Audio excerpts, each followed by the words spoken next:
Halo, assalamualaikum. Selamat sore para English lovers dimanapun kalian berada saat ini. Hari ini kita akan membahas tentang passive sentence ya, English lovers ya. Untuk sebelumnya kita sudah membahas yang passive sentence untuk yang part yang pertama ya. Sebenarnya masih banyak lagi pembahasan tentang passive sentence ini ya. Cuman untuk saat ini kita membahas untuk passive sentence yang part yang kedua. Untuk part yang ketiga akan lebih dalam lagi pembahasannya. Oke, English lovers, saat ini kita langsung aja masuk kepada pembahasan tentang passive sentence ya. Oke, kita lihat English lovers ya, untuk passive sentence ini sudah saya siapkan materinya. Ini rumus dasarnya English lovers ya. Ada subject, to be, past participle ya. Biasanya kita tahu juga kalau past participle itu sama juga dengan verb 3 English lovers ya. Kemudian boleh diikuti dengan be ya, atau boleh juga tidak. Kemudian objek. Nah, objek ini bisa orang ataupun bisa juga manusia. Oke. Nah, subjek di sini sudah saya tentukan English lovers ya, sudah kita tahu bersama dalam bahasa Inggris itu subjek ada 7, ada he, she, it, you, we, they, sama I ya. Kemudian to be yang dipakai English lovers, to be yang dipakai itu adalah is, am, are, was, were, be, sama been. Kemudian past participle ini yang dipakai adalah verb 3 ya. Sebenarnya past participle sama verb 3 itu ada perbedaan, cuman untuk sementara ini kita memahami dulu ya, bahwa bentuk past participle itu adalah verb 3 dulu ya, kemudian by. Oke, kita langsung masuk kepada halaman yang kedua English lovers ya. Ini udah saya siapkan. Nah, ini halaman yang keduanya English lovers ya. Oke, sebentar saya naikkan dulu sedikit. Nah, ini ya. Oke. Untuk passive sentence dengan berbagai macam pola tenses sudah saya siapkan di sini English lovers ya. Kita lihat mulai yang pertama, passive sentence tapi dalam bentuk present tense. Ini rumusnya English lovers. S itu adalah subjek ya. Kemudian to be yang dipakai adalah is, am, sama are. Kemudian past participle atau verb 3 by, kemudian objek.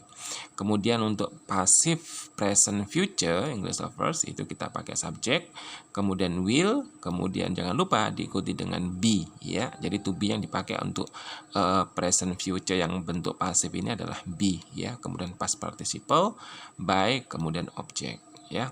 Kemudian untuk passive present perfect ya, rumusnya adalah subjek, kemudian ada has, ada have ya, kemudian ada been, past participle by, kemudian objek ya. Jangan lupa has ini digunakan untuk subjek he, she, it ya. Kemudian kalau have itu boleh dipakai untuk you, we, they, I. Oke. Kemudian untuk passive present continuous English lovers yang dipakai adalah sama ya, subject is, am, are, to be-nya ya. Cuman yang harus kalian ketahui untuk continuous ini English lovers ya, ada penambahan being sebelum past participle ya. Jadi untuk continuous ada being terlebih dahulu yang harus kalian tambahkan sebelum kita masuk ke past participle ya. Kemudian by, kemudian objek. Oke. Kemudian bentuk pasif past tense ya, ini subjek dulu English lovers.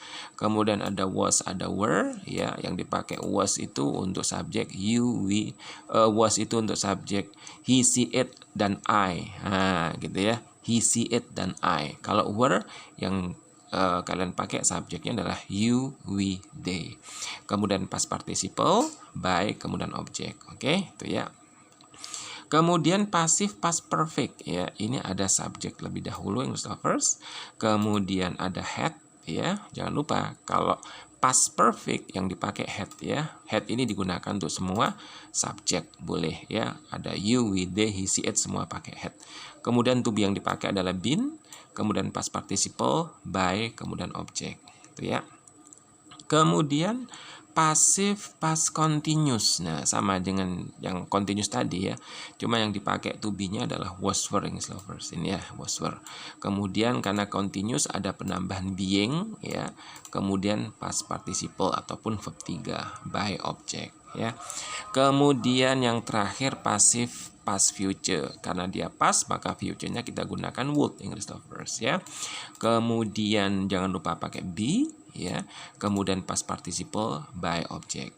Nah, kemudian bagaimana proses penggunaannya dalam kalimat? Terlebih dahulu kita akan pelajari tentang perubahannya verb 1, verb 2, dan verb 3-nya atau present, past participle, dan kemudian artinya. Ini sudah saya siapkan, English lovers. Nah, ini ya.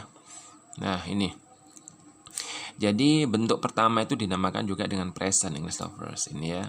Kemudian bentuk yang kedua dinamakan juga dengan past, dan yang ketiga dinamakan past participle ya. Nah, ini kebetulan saya membuat yang banyak dipakai dulu ya.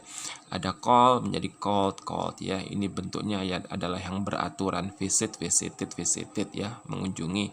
Bisa English lovers lihat sendiri, invite, invited, invited ya.